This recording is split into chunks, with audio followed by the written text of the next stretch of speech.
Iran America যুদ্ধে ঢের এগিয়ে আছে যুক্তরাষ্ট্র। কি নেই তাদের? উন্নত আকাশ প্রতিরক্ষা ব্যবস্থা, আধুনিক যুদ্ধজাহাজ, আধুনিক যুদ্ধবিমান, সবকিছু তাদের হাতের মুঠোয়। এত কিছু থাকার পরেও কেন তারা ইরানের সাথে পাল্লা দিতে পারতেছে না? তাদের গৌরবের আকাশ প্রতিরক্ষা ব্যবস্থা কেন ইরানের মিসাইল এবং ড্রোনগুলোর কাছে অসহায় হয়ে পড়েছে? ইরানের কিছু মিসাইল ঠেকানো গেলেও ড্রোন হামলা আটকাতে পারতেছে না তারা। শুধুমাত্র স্বল্প মূল্যের একটা ড্রোনের কাছে নাস্তানাবুদ হচ্ছে আমেরিকা। এতক্ষণে বুঝে গেছেন আমরা কোন ড্রোনের কথা বলতেছি। হ্যাঁ, আমরা শাহেদ 136-এর কথা বলছি। এই ড্রোন এতই শক্তিশালী যে আমেরিকার রাডার থেকে শুরু করে তাদের গুরুত্বপূর্ণ স্থাপনায় নির্ভুলভাবে হামলা চালাচ্ছে। প্রশ্ন হলো, ইরান কিভাবে এই বিধ্বংসী ড্রোন তৈরি করলো? চলুন জেনে নেই।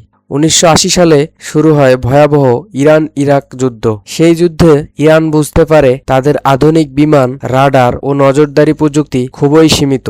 আকাশে শত্রুর গতিবিধি জানার জন্য তাদের কাছে কার্যকর প্রযুক্তি ছিল না। এই বাস্তবতা ইরানের সামরিক নেতৃত্বকে ভাবতে বাধ্য করে, মানুষবিহীন ছোট বিমান কি তৈরি করা যায় যা দূর থেকে নজরদারি করতে পারবে? যুদ্ধের শেষের দিকে ইরানের সামরিক ও প্রযুক্তিবিদরা ছোট ছোট পরীক্ষামূলক ড্রোন তৈরি করতে শুরু করেন। এই প্রকল্পগুলোর পেছনে গুরুত্বপূর্ণ ভূমিকা নেয় ইসলামিক রেভলিউশনারি গার্ড ক্রপস এবং তাদের গবেষণা ইউনিট শাহেদ এভিয়েশন ইন্ডাস্ট্রিজ।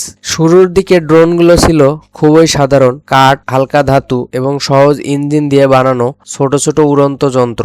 এগুলো মূলত শত্রুর অবস্থান দেখার জন্য ক্যামেরা বহন করত। 1990-এর দশক ও 2000 সালের দিকে ইরান তাদের ড্রোন প্রযুক্তি ধীরে ধীরে উন্নত করতে থাকে। বিদেশি নিষেধাজ্ঞার কারণে তারা অনেক যন্ত্রাংশ নিজেরাই তৈরি করতে বাধ্য হয়। এই সময় থেকে শাহেদ নামে একটি সিরিজ তৈরি হয়। শাহেদ শব্দের অর্থ শহীদ বা সাক্ষী, যা প্রতীকীভাবে ইরানের সামরিক দর্শনের সাথে যুক্ত। 2000 সালের পর ইরান কয়েকটি উন্নত মডেল তৈরি করে, যেমন শাহেদ 129 নজরদারি ও আক্রমণ মিশনের জন্য এটি ব্যবহৃত হয়, শাহেদ 131 ছোট আক্রমণাত্মক ড্রোন, শাহেদ 136 দূরপাল্লার কামিকাজি ড্রোন। 2011 সালে ইরান দাবি করে তারা একটি মার্কিন নজরদারি drone Lockheed Martin RQ-170 sentinel তাদের আকাশ সীমায় নামিয়ে আনতে সক্ষম হয়েছিল।